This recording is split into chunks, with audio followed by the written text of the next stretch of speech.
السلام علیکم دوستو۔ ایک پرانی پنجابی کہاوت ہے کہ جس نے لاہور نہیں دیکھا وہ زندہ نہیں رہا۔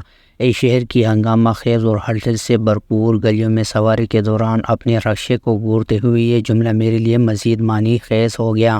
لاہور پاکستان کا ثقافتی دل اور خوراک کا دارالحکومت زندگی عمل اور رنگوں سے بھرا ہوا ہے۔ 11.1 ملین کی آبادی والی اس شہر کو پارکوں اور سبزاروں کی کثرت کی بدولت باغوں کا شہر بھی کہا جاتا ہے۔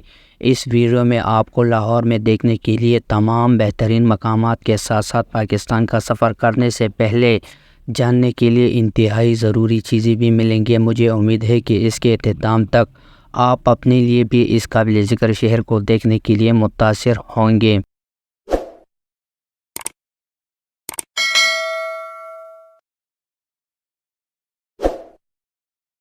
نمبر 1، بادشاہی مسجد۔ 1671 میں تعمیر کی گئی بادشاہی مسجد لاہور کا تاج ہے۔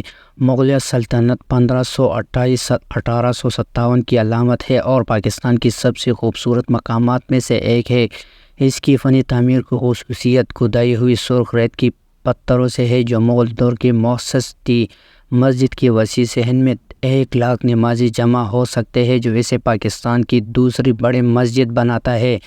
فنی تعمیر کے تمام شاندار تفصیلات کی تعریف کرنے کے لیے کم از کم چند گھنٹے یہاں گزارنے کی تجویز کرتا ہوں۔ اپنی زیادہ تر تاریخ کے لیے بادشاہی مسجد کو سکھوں نے فوجی اڈے کے طور پر استعمال کیا جنہوں نے 1799 سے 1849 تک لاہور پر حکومت کی۔ جب سکھ سلطنت کے زوال کے بعد انگریزوں نے اقتدار سنبھالا تو وہ مسجد کو فوجی چوکی کے طور پر استعمال کرتے رہے۔ یہ صرف 1947 میں تھا جب پاکستان نے اپنی آزادی حاصل کی۔ بادشاہی مسجد کو اس کے لیے اصل مقصد یعنی عبادت اور نمازی پر بحال کیا گیا۔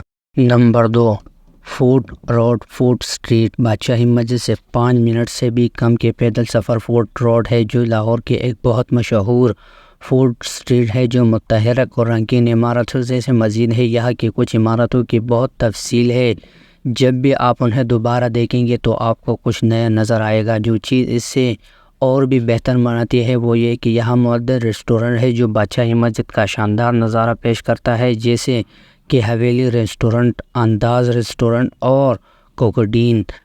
سورج غروب ہونے سے پہلے یہاں آنے اور اوپر درج ریسٹورنٹوں میں سے کسی ایک رات کو کھانا کھانے کا مشورہ دیتا ہوں۔ آپ کچھ مزیدار مقامی کھانوں سے لطف اندوز ہوتے ہوئے بادشاہی مسجد کے اوپر سورج غروب ہونے کا ایک شاندار نظارہ کر سکتے ہیں۔ نمبر 3، لاہور قلعہ۔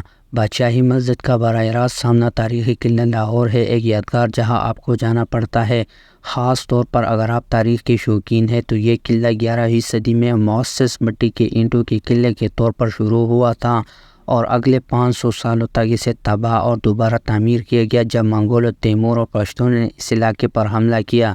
یہ قلعہ 17ویں صدی میں مغلیہ سلطنت کے دوران مکمل طور پر دوبارہ تعمیر کیا گیا تھا، جسے بعد میں سکھوں اور انگریزوں نے دوبارہ نقصان پہنچایا اور آج اسے جزوی طور پر بحال کیا گیا ہے۔ قلعہ کمپلیکس بہت بڑا ہے، اس لیے اس کی بہت سے محلات، باغات اور عجائبات کا گھومنے پھرنے کے لیے کافی وقت مختص کرنا یقینی بنائیں۔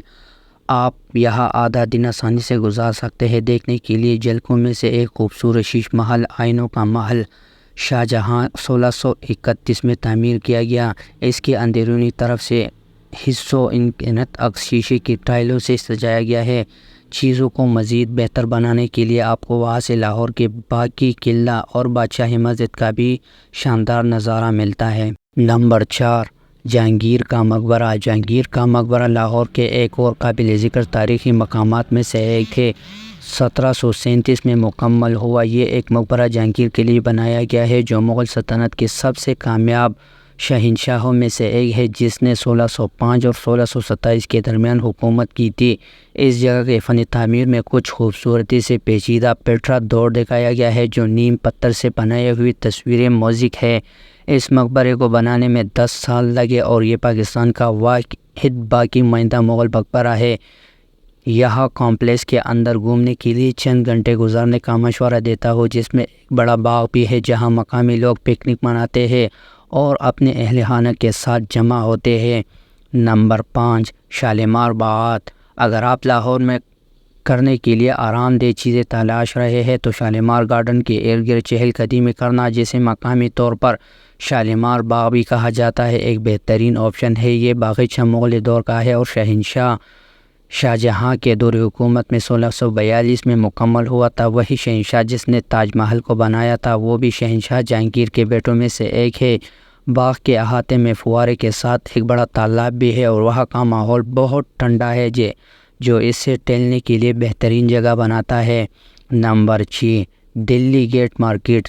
دیواروں والا شہر لاہور، جسے پرانا شہر بھی کہا جاتا ہے، اس کی طرف جانے والے 13 دروازے ہوتے تھے۔ جب انگریزوں نے یہ خطہ فتح کیا تو تقریباً سبھی تباہ ہو گئے۔ اس کے بعد سے 6 دروازے دوبارہ بنائے گئے اور دلی گیٹ ان میں سے ایک ہے۔ آج اس دروازے کی طرف جانے والے ایک ہلچل والا بازار ہے اور وہاں کا ماحول شاندار اور زندگی سے بھرا ہوا ہے۔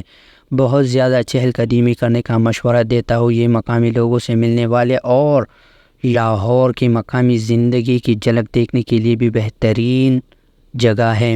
نمبر 7، مسجد وزیر خان۔ دلی گیٹ کے بازار سے آپ کو دور ایک پیلے رنگ کا مینار نظر آتا ہے۔ اگر آپ اس کی طرف چلتے ہیں تو آپ مسجد وزیر خان تک پہنچ جائیں گے، جو لاہور کے سب سے پرامن اور پرسکون مقامات میں سے ایک ہے۔ یہ مسجد شہنشاہ شاہجہاں نے 1641 میں بنوائی تھی اور اس کا شاندار طور پر سجا ہوا ٹیل ورک جیسے ہی آپ داخلی دروازے کے قریب پہنچیں گے آپ کو منہ لے گا۔ یہ صرف وہی سے زیادہ دم توڑ دیتا ہے کیونکہ مسجد کی اندرونی سطح بشمول اس کی چھتیں اور محربین خوبصورت پیچیدہ نمونوں اور مغل فرسکوز سے ڈکی ہوئی۔ اگر آپ شام کو تشریف لاتے ہیں تو آپ غالباً شام کی نماز کی اذان سنائی دے گی۔ آپ کو نماز کے دوران مسجد کے صحن میں ٹہلنے کی اجازت نہیں ہوگی اور آپ کو نماز کے مخصوص کمروں میں انتظار کرنا پڑے گا۔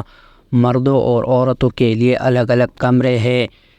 آپ ان مردوں کو 500 روپے دے سکتے ہیں جو مسجد کے دروازے پر جوتے جمع کرتے ہیں اور وہ آپ کو مسجد کے میناروں میں سے ایک پر چڑھنے دے سکتا ہے۔ وہاں کا نظارہ کافی شاندار ہے کیونکہ آپ نہ صرف پوری مسجد کو پرندے آنکھ سے دیکھ سکتے ہیں بلکہ آپ کے پرانے لاہور مصروف سڑکوں کو بھی دیکھ سکتے ہیں۔ نمبر 8، گردوارہ ننکانہ صاحب۔ لاہور سے تقریباً 2 گھنٹے مغرب میں ننکانہ صاحب ہے جو سکھوں کا سب سے اہم مذہبی مقام ہے۔ اس شہر کا نام سکھ مت کے بانی گرو نانک کے نام پر رکھا گیا تھا اور اس میں سکھوں کے 9 بڑے گردوارے ہیں۔ اہم ترین گردوارہ ننکانہ صاحب کے بارے میں خیال کیا جاتا ہے کہ یہ گرو نانک کی جائے پیدائش پر واقع ہے۔ اس مقدس مقام پر ہر سال لاکھوں زائرین آتے ہیں اور یہ یقینی طور پر دیکھنے کے قابل ہے کہ آپ لاہور سے باہر تھوڑا گھومنے میں دلچسپی رکھتے ہیں۔ Number 9، Lahore museum. اگر آپ پاکستان کی تاریخ اور ثقافت کے بارے میں حتمی سبق حاصل کرنا چاہتے ہیں تو لاہور میوزیم کا دورہ ضروری ہے۔ اس عجیب گھر کے اندر آپ کو پاکستان کی تاریخی اور ثقافتی نمونوں کا سب سے بڑا اور قدیم ترین ذخیرہ ملے گا، جس میں نایاب مخطوطات، پرانے سکے اور کھدی ہوئی لکڑی کے کام سے لے کر قدیم زیورات، آلات موسیقی اور بسط آرٹ شامل ہے۔ قدیم گندھارا بادشاہی کا مشہور فسٹنگ بت مجسمہ بھی یہاں پایا جا سکتا ہے۔ ساتھ ہی سکھ، مغل اور برطانوی سلطنتوں کے مجموعے بھی پائے جاتے ہیں۔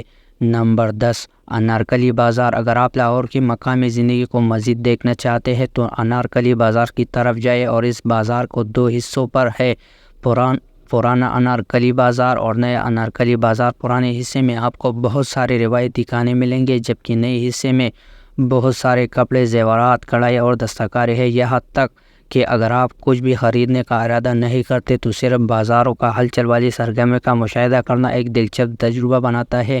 اس کے ساتھ ہی مقامی معیشت کو سپورٹ کرنا ہمیشہ اچھا ہے۔